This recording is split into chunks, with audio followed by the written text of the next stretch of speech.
வணக்கம். தமிழ் ஃபுட் கார்னரில் இன்னைக்கு புதினா எள்ளு சட்னி பண்ண போகிறோம். இந்த சட்னி இட்லி தோசைக்கு தொட்டு சாப்பிட்றதுக்கு ரொம்ப நல்லாயிருக்கும். எப்படி பண்ணுறதுன்னு பார்க்கலாம்.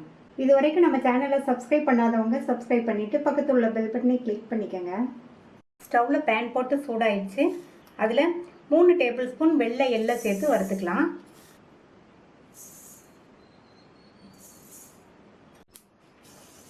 இந்த எள்ளு நல்லா சூடாகி படபடன் பொரியிற அளவுக்கு வறுத்துக்கணும். எள்ளு வறுபட்டு நல்லா படபடன் பொரிஞ்சிருச்சு. இதை உடனே வேறு பிளேட்டுக்கு மாற்றி ஆற விட்டுறலாம்.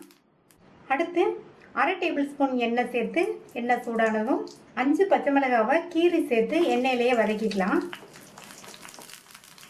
5 பச்சை மிளகாய் கரெக்டாக இருக்கும். நீங்கள் உங்கள் காரத்துக்கு தகுந்தபடி சேர்த்துக்கோங்க. இந்த பச்சை மிளகாய் எண்ணெயிலேயே வதங்கி அதனுடைய கலர் சேஞ்ச் ஆகி வரும். அந்த அளவுக்கு வதக்கிக்கணும். நல்லா வதங்கிடுச்சு, அதனுடைய கலரும் மாறிடுச்சு. இந்த மிளகாவையும் தனியாக எடுத்து வச்சிடலாம். அதே எண்ணெயிலேயே 2 கைப்பிடி அளவு புதினா இலைகளை நல்லா வாஷ் பண்ணிவிட்டு ஃபேன் காற்றுல அதனுடைய ஈரம் போக நல்லா உணர வச்சுருக்கேன். அந்த புதினா இலைகளை சேர்த்து இந்த எண்ணெயிலேயே நல்லா வதக்கிக்கணும். புதினா இலைகளும் எண்ணெயிலே நல்லா வதங்கி அதனுடைய அளவும் சுருங்கிடுச்சு. இதையும் தனியாக எடுத்து வச்சுட்டு அடுத்து ஒரு 1/2 டேபிள் ஸ்பூன் எண்ணெய் சேர்த்து எண்ணெய் சூடானதும் 2 மீடியம் சைஸ் தக்காளியை கட் பண்ணி சேர்த்துக்கலாம். கூடவே ஒரு நெல்லிக்காய் சைஸ் அளவு புளியையும் சேர்த்து வதக்கிக்கணும். தக்காளி சேர்த்தாலுமே இந்த அளவு புளி சேர்த்தா தான் இந்த சட்னியோட சுவை நல்லாயிருக்கும். இப்போ இந்த தக்காளி புளி ரெண்டுமே நல்லா வதங்கி வரட்டும். தக்காளி மசியணுங்கிறது கிடையாது, வதங்கினா மட்டும் போதும். தக்காளி புளி ரெண்டுமே நல்லா எண்ணெயில் வதங்கிடுச்சு. இப்போ ஸ்டவ் ஆஃப் பண்ணிவிட்டு இதையும் எடுத்து வச்சு எல்லாத்தையும் ஆற விட்டுறலாம். எல்லாமே நல்லா ஆறிடுச்சு. ஃபஸ்ட்டு மிக்ஸி ஜாரில் வறுத்து வச்ச எள்ளை சேர்த்து நல்லா நைஸாக அரைச்சிக்கலாம்.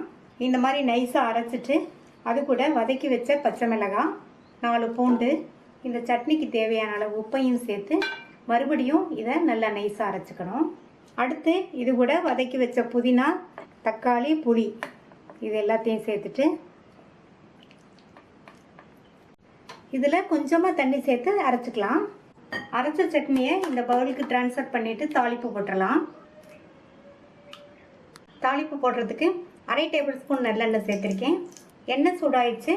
அதில் 1/2 டீஸ்பூன் கடுகு பொரிஞ்சதும் 1/2 டீஸ்பூன் கடலைப்பருப்பு, 1/2 டீஸ்பூன் உளுந்தம்பருப்பு, 1/4 டீஸ்பூன் சீரகம், 2 நசுக்கின பூண்டு, கறிவேப்பிலை, ஒரு கட் பண்ண காஞ்ச மிளகாய், அது கூட 2 பிஞ்ச் பெருங்காய பவுடர் எல்லாத்தையும் நல்லா எண்ணெயில் வதக்கிட்டு தாளிப்பை சட்னியில் சேர்த்துடலாம். புதினா எள்ளு வாசனையோட சுவையான புதினா எள்ளு சட்னி ரெடி ஆயிடுச்சு. ட்ரை பண்ணி பார்த்துட்டு உங்கள் கமெண்ட்ஸை சொல்லுங்கள். தேங்க்யூ.